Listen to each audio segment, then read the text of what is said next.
Continues to have a big night here under the lights carrying the football. And some guys prefer night games. For whatever reason, their bodies react a certain way. They love the spotlight. Maybe that's what it is.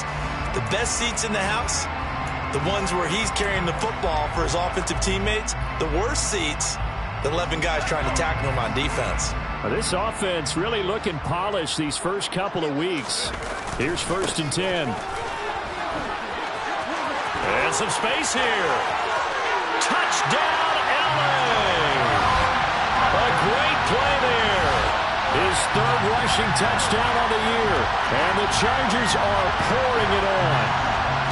Heck of a start to his season. He had 2 touchdowns in the opener last week, another one here in week 2. Well, I don't want to call him a touchdown machine this early, but sometimes you get locked in, and you feel good about things. You get into that zone, and those touchdowns come in bunches. He may be off to that kind of a start. It's like he was shot out of a cannon. I would imagine success this early, great momentum going forward for the rest of the year. He keeps this up, they'll soon be chanting MVP anytime he touches the ball.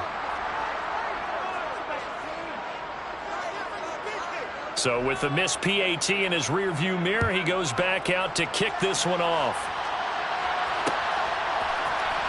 This will be brought out from the middle of the end zone. And ultimately, he stopped right where he would have been if he had simply gone down to a knee at the 25.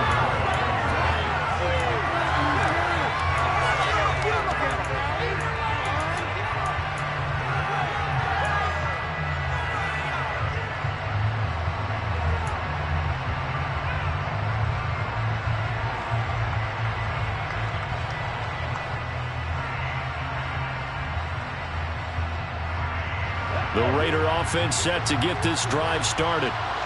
CD, they certainly know the hole that they face as they begin the second half. They have to do what precious few teams have done in NFL history. That's try to come back from a 4-possession deficit. And, partner, as that team gathers, they're saying to each other, you never say never, right? Because if you're on an NFL roster, that's how you have to think. You can always come back and win a ball game. And let's face it, we saw a certain Super Bowl, a 25. And my goodness, another interception. Derwin James with a pick. And the Chargers are going to take possession of the football. Yes, folks, that is his 3rd interception, and I'm going to use one of the most overused phrases in football. He's a ball-hawking safety. I love the way that you called for the shot there. That's perfect, though, because there is something to that. Being a safety often allows you freedom to roam around a defense, maybe not a specific assignment. Today, his assignment, find the football, and he's done so quite well. A gain of 3, 2nd down. Give credit to the defense for stringing that play out, and they gave up no cutback angle. He was trying to dart through. No place for him to go. A nice job there, only giving up a 3-yard gain. They had 3 yards on 1st down, just 1 yard there. Back-to-back runs, I'd say that encompassed maximum effort for minimal gain. Minimal yardage, and now they're going to need something more than minimal on this play coming up. If they want a first, they need to get the football to the 32 here on 3rd down.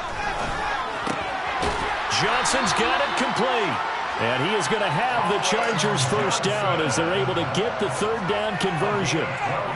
Well, a lot of times when you get a manageable 3rd down situation like this, you have to think about your tight end, and he comes through for him, picking up the 1st down.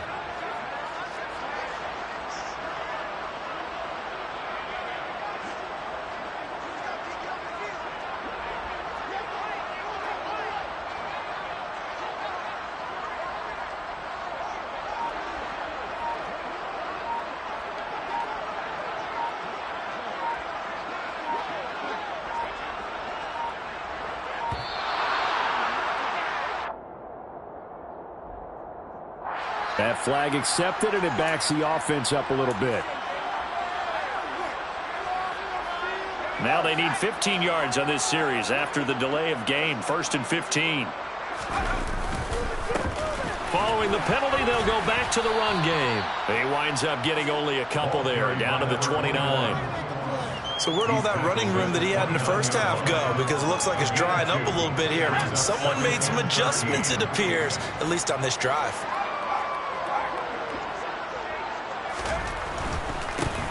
And they'll keep leaning on the running game. Back to the ground. And taking it to the 15-yard line before he's brought down. First down, Los Angeles there with a pickup of 14 yards. Seemed like a couple sets of eyes were on the quarterback, so he decided, hey, I'm going to hand this off. Got a good gain out of it. And you know you need good blocking up front in order to gain yardage. But every one of these RPOs, if you do it right and they look the same, whether it's handed off inside or the quarterback keeps it, that allows you to fool the defense so often. And in this case, fooled them with the inside run.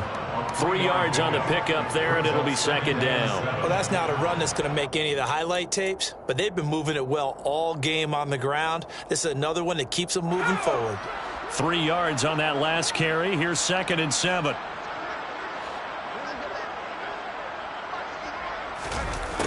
Well, they'll run it here on the jet sweep. That leads us to a 1st and goal. It's a pickup of 8. Well, we've seen running backs in today's NFL get involved in the passing game. Maybe it's about time more receivers like that get involved in the running game. And that is something we are seeing more and more in this league, no question about it. That wasn't the biggest of gains, but it was enough to get them a 1st down. And it continues to test the defense. They have to think on every play about who might end up with the ball. And he put up a good fight, but he's going to be taken down behind the line of scrimmage.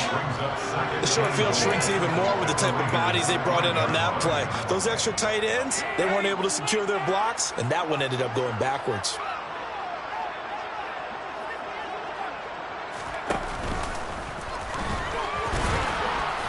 And he gets halfway there from the 4 to the 2 on a gain of 2. Let's give a lot of credit to the offensive line. They've been able to move the ball really well on the ground the entire game. And while that wasn't a huge one, that's okay. They'll take them in short, steady bursts. 3rd and goal as they look to pour some more salt in the wound. They'll try to run this one in. And he gets halfway there down to the 1-yard line. Only a yard that time, so now a decision to be made here on 4th and goal. This is a long drive offensively. Wouldn't you hate to end this with just 3 points? Doesn't it feel like during a ball game you have certain narratives going on and there's certain drives that seem to take on just a bit more importance than others? This feels like one of those, doesn't it? To me, 3 points here, a major letdown. This is the time to go and put 6 on the board. And his kick is right there. It's good, and that will extend their lead even further. Well, the only silver lining on the other sideline, CD, is that they kept him out of the end zone, but still, that's another 3 points added on to this large lead. Yeah, no shortage of scoring or big plays on defense in this one. And even up by 4 possessions, still finding ways to create opportunities and capitalize with points. And he'll get it up past the 20 to about the 22.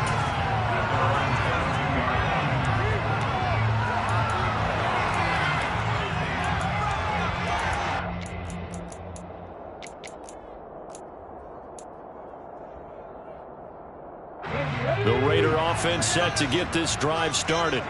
Well, we're still in the 3rd quarter, so there's some time to kind of clean this up and make it look more respectable. Now, a win, that's probably gone out the window, Charles, but I don't know. Do you look at this as a time to just improve and maybe start to look towards the future?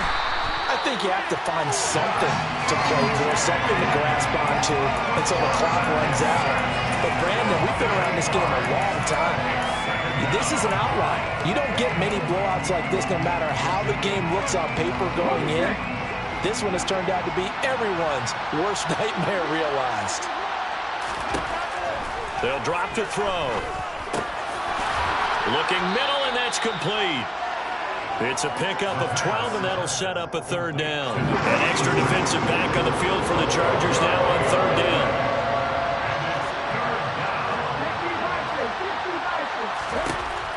Looking to throw. Firing quickly here, and that's complete. And he is going to have the Raiders' 1st down as they're able to get the 3rd down conversion. 1 quarter remains here in this Thursday night matchup. This is the National Football League on EA Sports.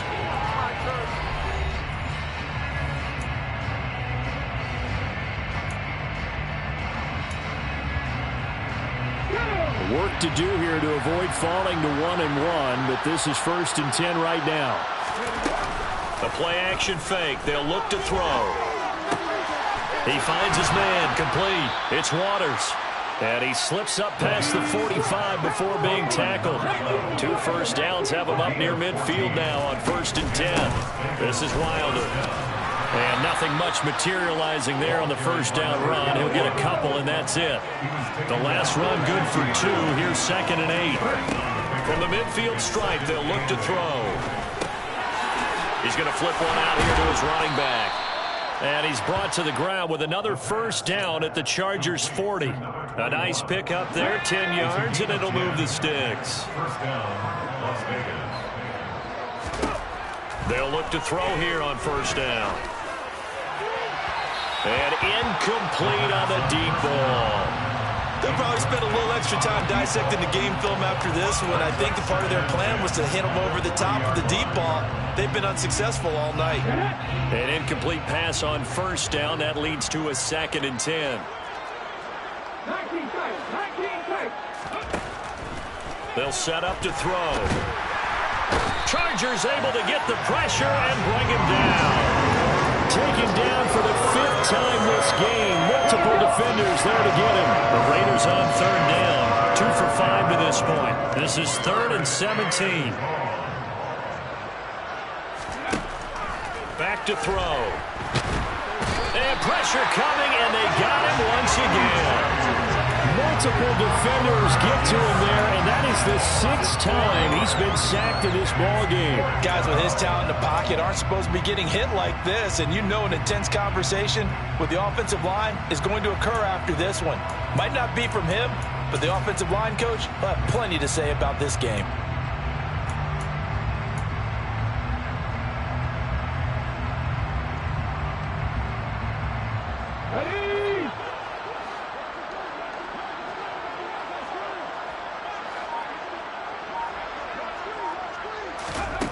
Got to try it here. He's back to throw.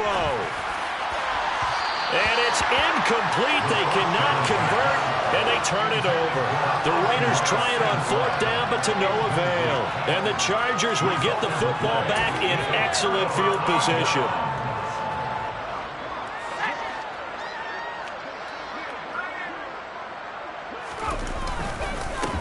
On first down, they'll go to the ground attack. And maybe a measure of revenge there. He's had his way in this one, but this time they get him behind the line. Officially, it's a 1-yard loss. That's going to bring up 2nd and 11.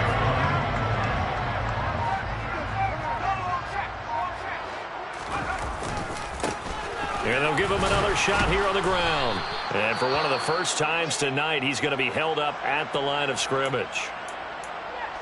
His carries tonight, they're getting up there, so maybe one of those every now and then is understandable. I would agree with that. Understandable every now and then. Sometimes you come back and you fake it to him and go play action. But other times you say, okay, they got him on that one. We'll come back to him in another carry. Oh, he's got a little daylight. And he'll wind up taking this all the way down to the Raiders' 12-yard line. A big chunk of yardage there, 37 yards. No doubt those are the types of carries they're looking for here, Charles. The lead in the 4th quarter. This is when coaches that have a reliable running game, they breathe a little easier on the sideline. Yeah, they love the idea that they can take the air out of the football at this point of the game. That means they're really counting on that offensive line, counting on the runners, taking care of the football. Because you're going to tell your quarterback, hey, no time to be a hero. We're not going to throw it here. Just eat up that clock. And if you have the ball, they can't score.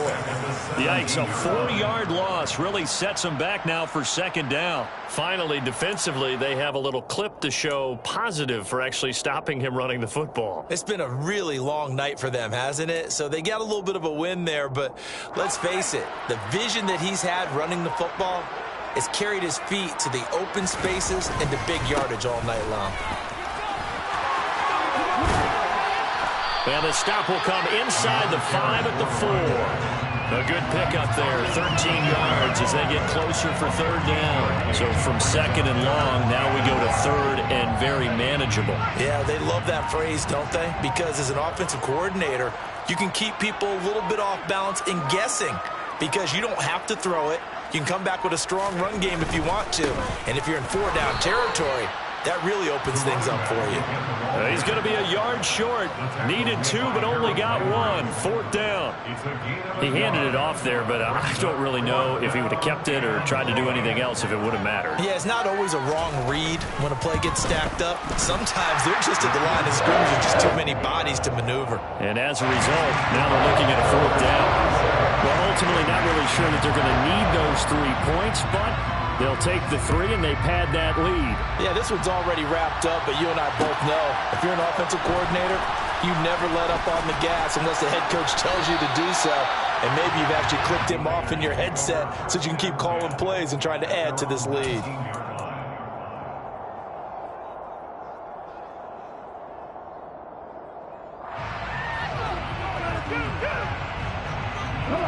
The Raider offense set to get this drive started.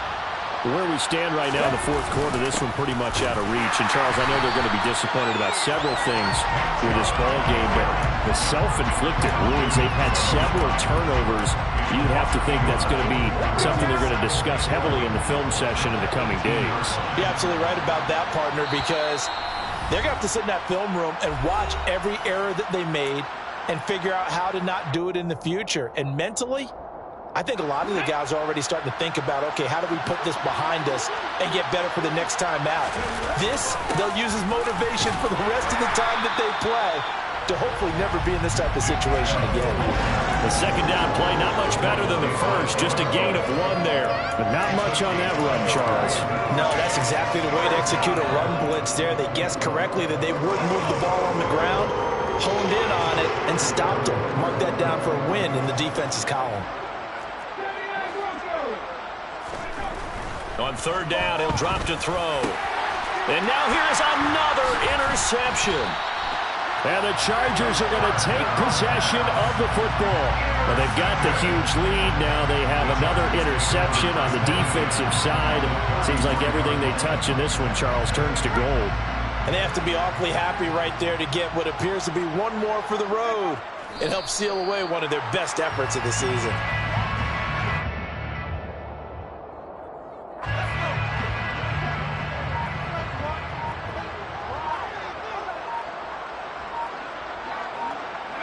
And they'll take a knee as the clock ticks down toward 50 seconds to go.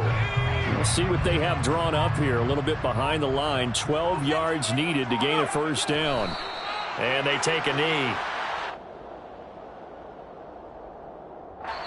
And what are the whistles for? Timeout.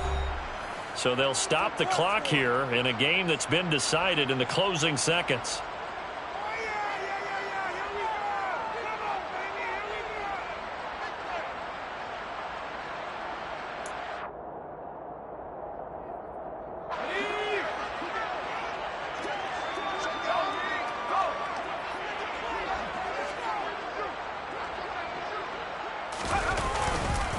They'll try and run for it. And this doesn't end well at all as they stop him far behind the line to gain. The 4th down play doesn't work for the Chargers. And the Raider D, they get the football back. So we were looking at each other up here in the booth when they went for that saying, oh, wow, talk about trying to add insult to injury. Some teams are just like that. You know, some philosophies, some coaches are like, look, when I got a chance to put some more points on the board, I don't care what the situation, I'm going to do it. And they're also the same coaches as a general. If someone does it to them, you will hear people protest out of them. That's just who they are. So this one's over. It's in the win column for the LA Chargers. And it was their defense that really made the statement after the break. They pitched the 2nd half shutout. Yeah, think about the team that just got vanquished. They did score in the 2nd quarter. Do you think they thought at all that that would be their last points of the game? No, but what a 2nd half. The adjustment, whatever they did in the locker room, it certainly worked. It certainly did, and you're exactly right. Whether it was an adjustment, whether it was just more focus on what they planned to do going in, whether they just played better, whatever it was, it all came together in the 2nd half, and no points were allowed. That's a great way to close them out. So for the Chargers, it was a great all-around performance as they come out of this one with the victory. And now they'll get the weekend off as they get a little extra time to prepare to face the Buffalo Bills. Meanwhile, for Las Vegas, they'll fall to 1-1. And they'll get a home date next week against the Kansas City Chiefs.